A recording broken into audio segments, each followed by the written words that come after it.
जय हिंद। वायकॉम सत्याग्रह एक कुप्रथा के समाप्ति की कहानी।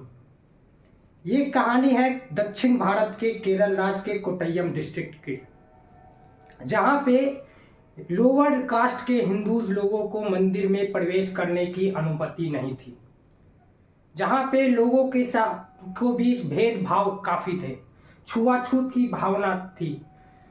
लोअर कास्ट के हिंदूज को मंदिर में प्रवेश करने की अनुमति नहीं थी। इतना ही नहीं, उन्हें सड़कों पर जो सड़कें मंदिर की ओर जाती थी वहां पर जाने की अनुमति नहीं थी।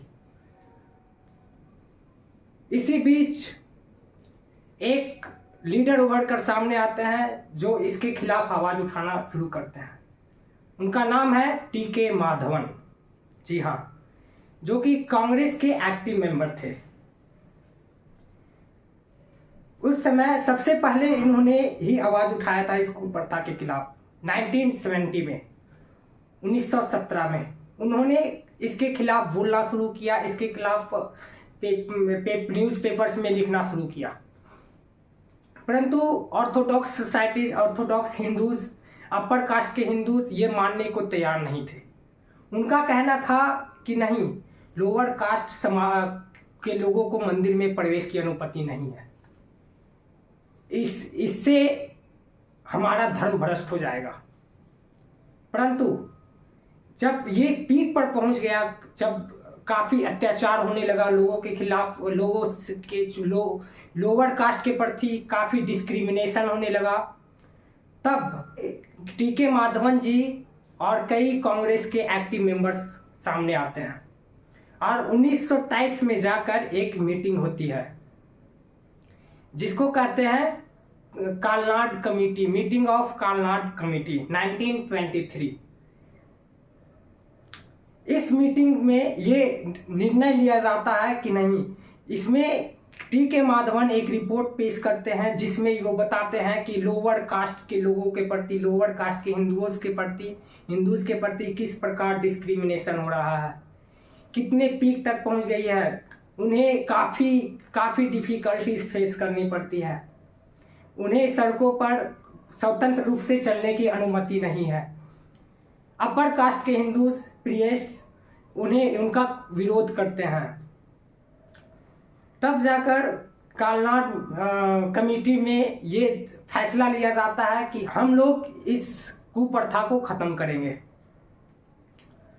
और ये आंदोलन 20 मंथ्स की चलती है, 1924 से लेकर 1925 तक।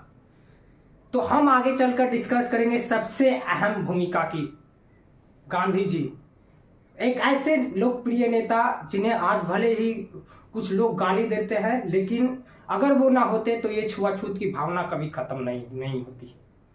साउथ इंडिया में वो ना ही इस आंदोलन में भाग लेते हैं, ना ही इस आंदोलन को लीड करते हैं, फिर भी वो इसको खत्म करने के पीछे उनका अहम भूमिका होता है। आइए जानते हैं कैसे।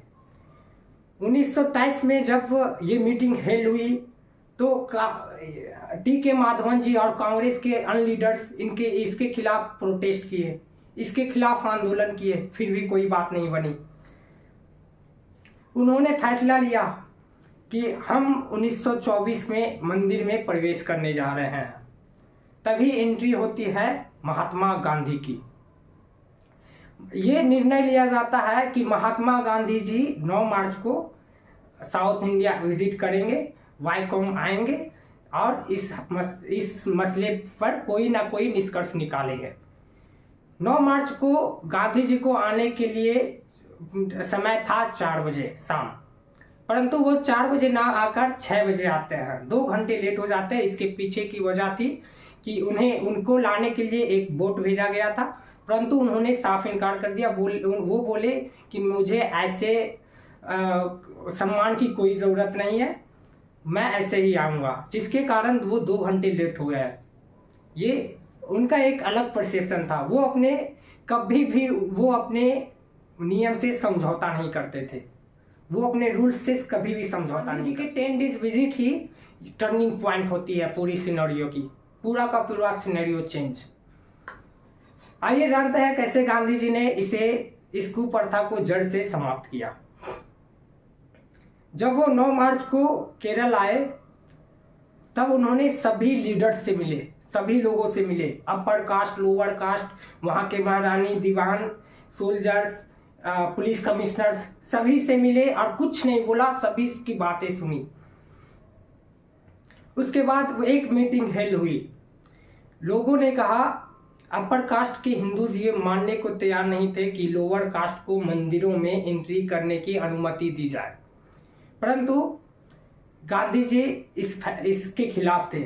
उन्होंने कहा नहीं, सिटीजन्स को राइट मिलने चाहिए, सबके अपने अधिकार हैं, उनका अधिकार है रोड सड़क पर स्वतंत्र घूमना, उनका अधिकार है चलना, हम उनके अधिकार को कर्व नहीं कर सकते। तो उन्होंने अपर कास्ट को 3 ऑप्शंस दिए। पहला ऑप्शन रेफरेंडम, आप जनमत संग्रह करवा लो। उन्होंने कहा आप जनमत संग्रह करवा लो, जो निष्कर्ष निकलेगा हम लोग मानने को तैयार हैं। दूसरा ऑप्शन दिया मीडिएशन। उन्होंने कहा आप दोनों तरफ, एक अपर कास्ट के लोग बैठो, लोअर कास्ट के लोग बैठो और आप किसी निष्कर्ष पे निकलो और उसको इसमें हेड बना दिया जाएगा दीवान को, वो जो फैसला देंगे वो मुझे मंजूर होगा और यहाँ पे जितने लोग हैं सभी को मंजूर होगा। और तीसरा ऑप्शन था स्क्रिप्चर्स। गांधी जी ने कहा कि आप कोई भी शास्त्र दिखा दो, हिंदू शास्त्र, जिसमें ये साफ शब्दों में लिखा है कि लोअर कास्ट को मंदिरों में प्रवेश करने की अनुमति नहीं है, मैं मान लूंगा। तो वहां के जो अपर कास्ट के प्रियस्ट थे, हिंदूज थे, वो तीसरे ऑप्शन को सही समझा। उन्हें डर था कि नहीं, उनको पता था कि जनमत संग्रह किस ओर है, इसीलिए उन्होंने स्क्रिप्चर्स को चुना और कहा कि मैं कोई ऐसा स्क्रिप्चर टेक्स्ट दिखाऊंगा आपको जिसमें ये साफ साफ लिखा है कि लोअर कास्ट को मंदिरों में प्रवेश करने की अनुमति नहीं है।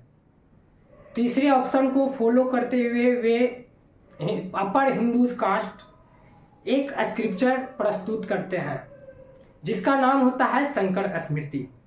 उसमें वो दिखाते हैं कि लोअर कास्ट को अपर कास्ट की तरह मंदिरों में प्रवेश करने की अनुमति नहीं है, परंतु शंकर स्मृति कोई खास ऑथेंटिक बुक नहीं थी, कोई खास ऑथेंटिक शास्त्र नहीं थी।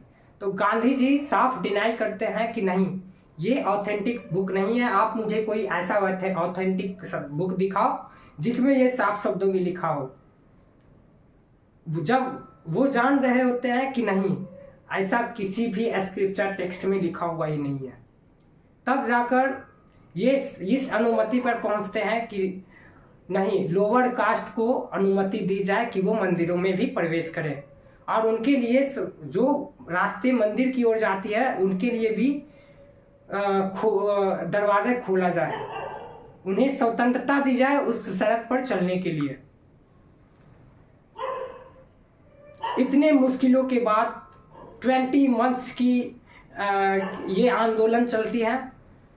20 महीने के आंदोलन के बाद गांधी जी की 10 डेज एंट्री टर्निंग पॉइंट बन जाती है, जहाँ पे अपर कास्ट के हिंदूज ये मानने को तैयार नहीं थे, वो उन्हें आज मानने पर विवश होना पड़ रहा है।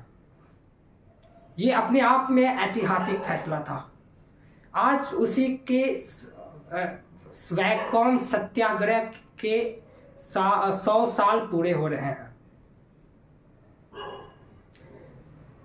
तो आइए, जिस प्रकार अभी अनटचेबिलिटी उस समय थी, अभी तो लगभग पूरी तरह समाप्त हो गई है। समाज में ऐसे भी लोगों को एक दूसरे को वैसे ही नज़रिए से देखना चाहिए, जैसे ईश्वर ने मुझे बनाया है वैसे ही किसी और को भी बनाया है। आज वैकोम सत्याग्रह की 100 वर्ष पूरे हो रहे हैं। इसे के कमेमोरेशन में मैं कहता हूँ कि जो आप व्हाट्सएप यूनिवर्सिटी से गांधी जी के बारे में पढ़ते हैं उसे आप उस पर बिलीव ना करें, आप वास्तविक जो हिस्ट्री है उसकी बुक्स पढ़ें और गांधी जी को गाली देना बंद करें। जय हिंद।